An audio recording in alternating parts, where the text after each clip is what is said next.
Friday, May 18th, Facebook is finally going public. The value of data mining. How much is your information worth? They think they're going to raise $100 billion or even more. I'm Aaron Dykes with the InfoWars Nightly News, and I'm bringing you a quick update, a follow-up on our exclusive important report on the many connections between Facebook, its founders and funders, and the Bilderberg group of globalist elites who control this country and are about to meet again at the end of this month. We know that intelligence companies, whether it's the NSA, the CIA, or a dozen other agencies, have been behind Google, they've been behind Facebook, and so many other important technology companies. They're the ones steering and using the data. Right now, Facebook is a $3 to $4 billion company, and they eventually believe it's going to be worth $100 billion. But those investors holding shares will be cashing in on that $100 billion figure as early as tomorrow. And that's how they can walk away with large sums of money.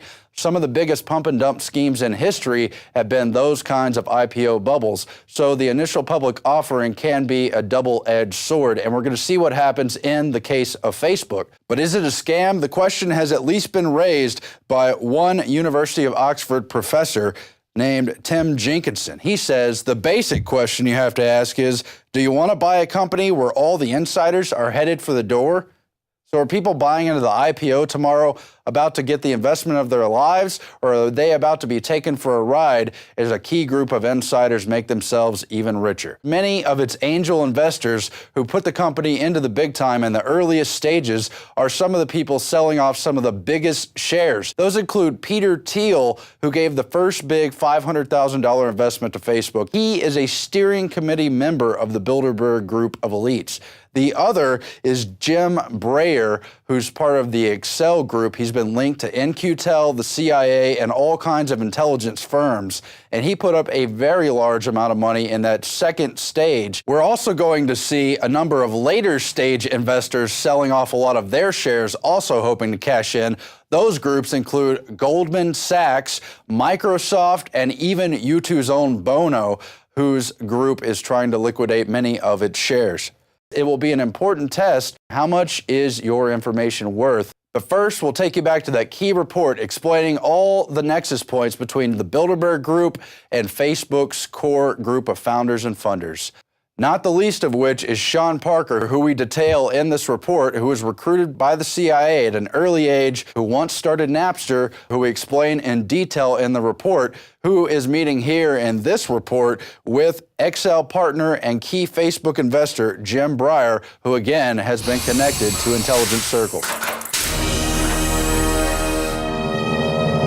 Back to the Bilderberg topic, increasingly all the things we see on the internet, the positive sides of the revolution, the attempts to crack down, all seem to be spiraling around the group of elites that meet each year in a new location under their secret names in fancy five-star hotels. And it's part of, we see more and more, a larger web of control through groups like Facebook and other big tech people. So many of them have started attending this conference, and kind of nexusing with that, we have the article today from our contributor A.M. Freyed, Liars or Genius? Gaga, Zuckerberg, and Obama groomed from childhood for their roles. And this is all on the heels of Facebook launching its IPO this week. They are estimating they're going to be valued at over $100 billion. Lady Gaga went to Geek Camp too. Facebook's Mark Zuckerberg, Google's Sergey Brin are all alumni of the Center for Talented Youth at Johns Hopkins University. Similar programs also take place, such as the Duke Talent Identification Program and others. It's kind of a mix of people with gifts for mathematical, musical, technical things, and people who just have important elite family members, and how they prepare them for their role in the New World Order. In particular, this is interesting with Zuckerberg. A.M. Freyed writes, it's likely these are all lies of sorts. Zuckerberg is no genius mogul, and Facebook is more a U.S. intelligence asset than a functioning business. It's a simple formula. The power elite that wants to run the world has increasingly integrated a seamless network of testing throughout the web to help develop and identify top human youngsters, those who are symbolically facile, even verbally adept, without the additional burden of deep thinking. That's right, they want to control their little pet geniuses, and monarch programs and other forms of mind control are not necessary. Most, like Zuckerberg, acquiesce willingly and do whatever is required. Of course, many of these young people mature late, and mathematical capability is not the only kind of creativity they hold. This is not an issue to the top elites. They apparently wish to select for numerical facilities, music, language, math skills, because the owners of such talents are more likely to be linear in their thought rather than holistic thinkers. The idea is to present geniuses with outward dazzling skills, but little in the way of insight or determination to investigate the realities of the larger picture. And that larger picture is coming together when you begin to study who is it that attends the Bilderberg meeting? What is their agenda? What are their related agendas? What are their conflicts of interest? We're going to get into some of that today, and throughout it, they're going to be revealing just some of the technical people who've attended Bilderberg just over the past few years. Bill Gates, probably the most notable, the already most deeply steeped in evil, but others are being brought onto this platform. And what really is at Bilderberg, just the larger cartel. That's really what they are. There's the one company. They include the NSA, they include the CIA, they include all the political fronts, and they control a great deal of the industry, the technical stuff, and a whole lot more. Now, we've heard this week about how a judge refuses to reveal the ties between the NSA and Google. We're not supposed to know that they're spying on us or that they're working together, or that Google was basically launched as a front for the NSA, CIA, and related interests. But that's all coming out.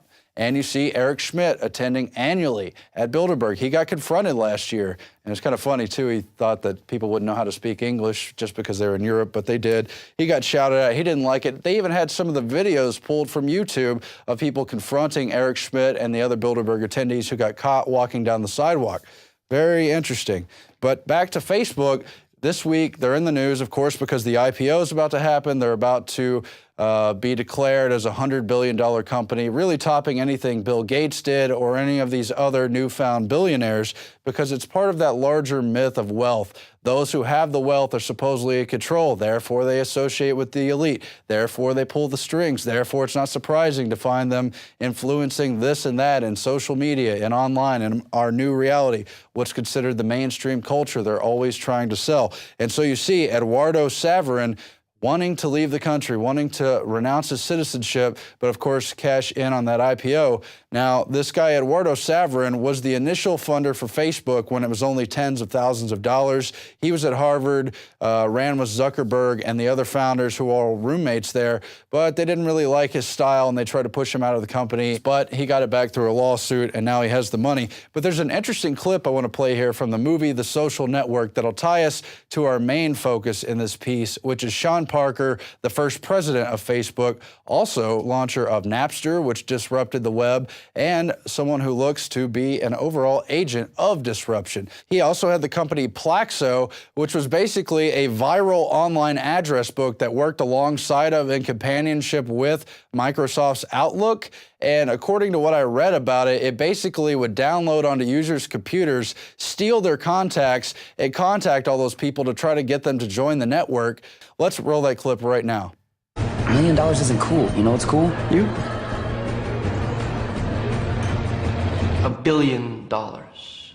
So $1 billion, that's what's cool. When Eduardo Saverin wanted to sell off the company for a little over $1 million, people like Sean Parker convinced them to keep going forward and try to make Facebook a truly huge company. Now, the real truth is these people are just fronts for larger entities. We've seen in the past how the Rockefeller and other big entities had to break up Standard Oil, had to break up AT&T, had to break up IBM, and other true monopolies of the early part of the 20th century. They spun them, sold them, put them in side companies, but it turned out that all along control was basically with the same important people. And you see at the same time how John D. Rockefeller was himself an icon for that robber baron wealth of the early part of the 20th century. In the 21st century, in the rise of technology and the takeover of operating systems, Bill Gates was a major icon for that. And you see how much he has pushed the New World Order agenda, himself meeting very often at Bilderberg meetings along with his father and his wife and other counterparts of Microsoft and the Bill and Melinda Gates Foundation. But now that too has to grow. Companies like Facebook have to transplant the success of Microsoft. They have to top what's already been done. So now it has to be a $100 billion company. What does that money really mean? What's it based in? It doesn't matter, but they're going to be selling these new Silicon Valley figures as our saviors, as the rightful elites to control things. And that's why you see people like Sean Parker, the founders, including Zuckerberg, of Facebook being glorified, movies made about them. Again, you just saw the clip from The Social Network where he says $1 million isn't cool, $1 billion, that's what's cool. But actually, he said $1 billion isn't cool. The real life Parker has a different take on wealth. It's not cool, he said, of $1 billion. I think being a wealthy member of the establishment is the antithesis of cool. He added, saying being a counterculture revolutionary is cool. So the extent that you're made $1 billion, you've probably become uncool. Well, Sean Parker, you become uncool. We have you on video attending Bilderberg in 2010, giving the victory sign, so cool, like $1 billion cool. Alex found out when I was telling him about some of the research that I do every year on Bilderberg, looking up members from the attendees list, finding out what they're up to lately, and he realized he met Sean Parker just a few months ago at a party during the South by Southwest meeting, and how crazy he was, how strange, and seemed hype up on something. We don't know what was going on. He was juggling apples and talking intently in people's faces and acting real weird, and a bunch of hangers-on were gloating about his billions and how he was about to cash in for even more when the IPO of Facebook went through. And it's just all very strange, the worship around this guy who didn't like his portrayal in The Social Network as a drug-induced playboy who's kind of wielding these new technologies.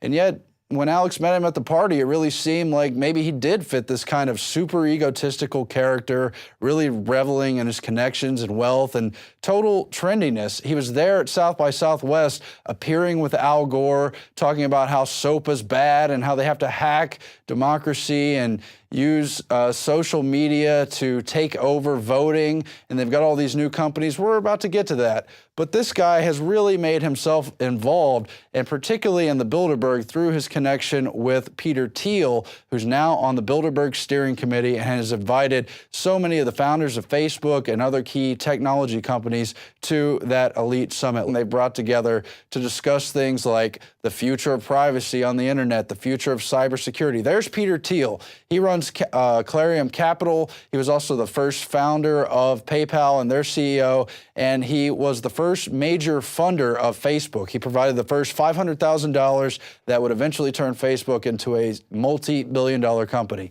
Next, we have Mark Zuckerberg. He and his sister were rumored to attend the Bilderberg meeting last year in St. Moritz. We can't confirm that directly, but the New American did write on the topic and said they had a meeting basically about how they learned to love the end of privacy, to accept all the NSA backdoors to Facebook and the other super technology. It turned out Zuckerberg had referred to the early Facebook members as dumb effers for giving all their data away, and of course he was going to use that data. You saw people like Eric Schmidt laughing about how you shouldn't do anything on the internet you don't want to do in public, and on and on. And his sister has also made a lot of outspoken comments about what a joke privacy was, and apparently they had a big confab at Bilderberg last year over the Facebook issue in particular and the future of online privacy. And it makes a lot of sense because they had at least 4 or 5 funders or key members or founders of Facebook there. We don't know if the Zuckerberg family themselves showed up, but it would certainly fit with the other information. But we know other people showed up and were on their official list. Of course, each year there are many people not on the official list. This is Chris Hughes, a co-founder of Facebook, and he was also credited as being the kid who made Obama president. How? Through social media. And we're about to get even more into that, but he helped get the list together in a 21st century high-tech way to really connect with people who might vote for the president, who might raise money for him, or who might just spread the trendy word about him. You also saw Jeff Bezos. He's the CEO of Amazon. He was at Bilderberg last year.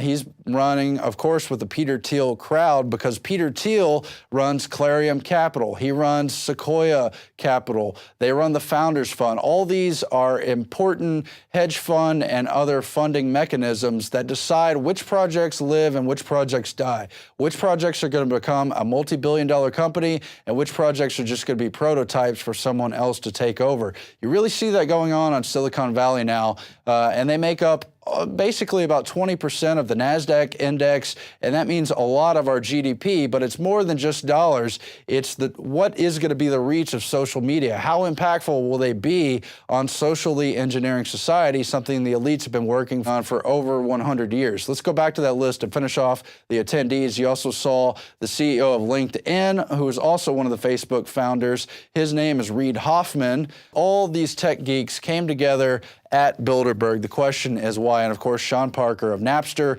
the first president of Facebook, he wasn't there last year, but the past year. The point is they're there every year. Again, Peter Thiel is on the steering committee of Bilderberg and runs a lot of the finance operations on Silicon Valley. Such an important connection there. But it gets even more interesting because Sean Parker calls himself a disruptor. Forbes has the headline, Sean Parker, Agent of Disruption. Who is he? He is basically an early teen genius who learned to hack when he was just 14, 15, some odd years old, started his own companies while he was still in high school, got around some of the high school requirements so he could start doing some of his online money making. And then in Virginia, where he went to high school at none other than Chantilly High School, right over there where the Bilderberg meeting's about to be. He won the state computer science fair for developing a web crawler and was recruited by the CIA at age 16. Sean Parker, CIA. Agent of disruption. And all this stuff is building to a crescendo while Sean Parker says it's time to disrupt the elections.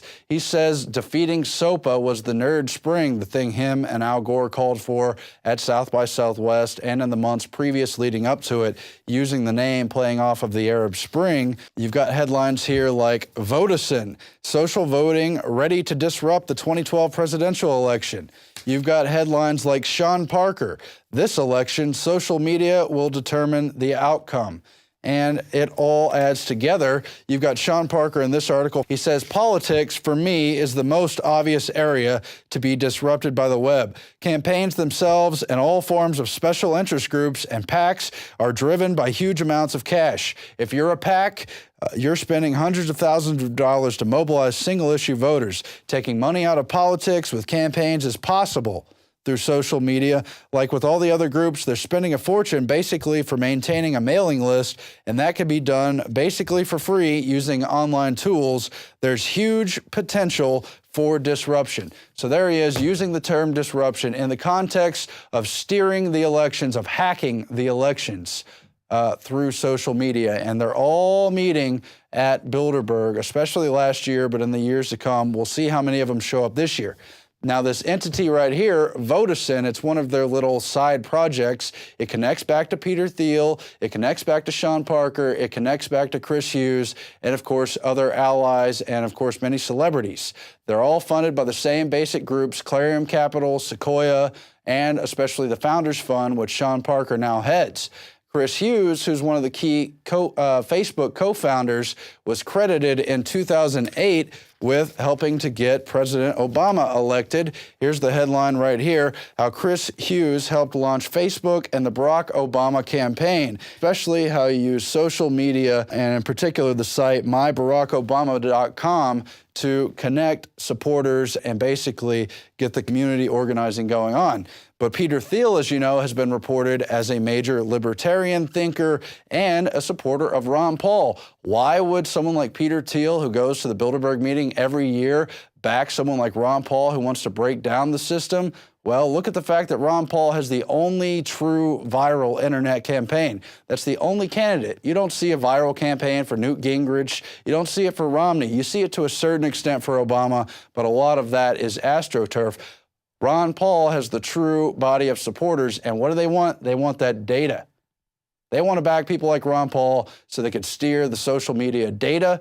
They want to run it through all their sites from LinkedIn to Facebook and on, and they want to steer it, study it, and learn how they can use it in the future to truly hack elections. We're not talking about voting machine fraud, although that's still on the table. We're talking about steering the supporters to vote for who the system wants you to vote for. Ron Paul's an experiment. They're not concerned about the candidates in this cycle in particular. They're concerned about latching on to the proper trends for the real future.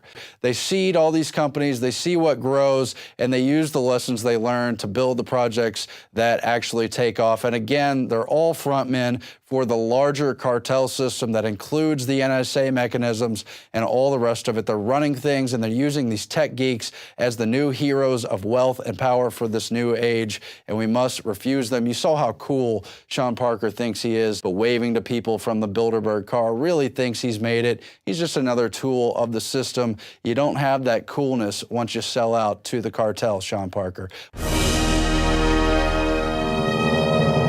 Sick of the globalists, eugenicists, control freaks adding poison to your water and laughing as you get sick and die? Start purifying your water with ProPure. My friends, I've done a lot of research, and the best gravity filter out there, bar none, is ProPure, and it's available discounted at Infowars.com. Its filters are silver impregnated to prevent bacterial growth. There's no priming required. It's NSF 42 certified. Optional fluoride filters can reduce fluoride up to 95%. Easy to set up and use. Doesn't require electricity. Purify water from lakes, streams, ponds, and wells. This filter system leaves in beneficial minerals, which is key. Save money by not buying bottled water and avoid BPA that leaches from the plastic. ProPure is the best gravity-fed filter out there. It's what my family uses. Infowars.com already has the lowest price on ProPure. But if you add the promo code WATER at checkout, you get an additional 10% off at Infowars.com. You can also call to order 888-253-3139.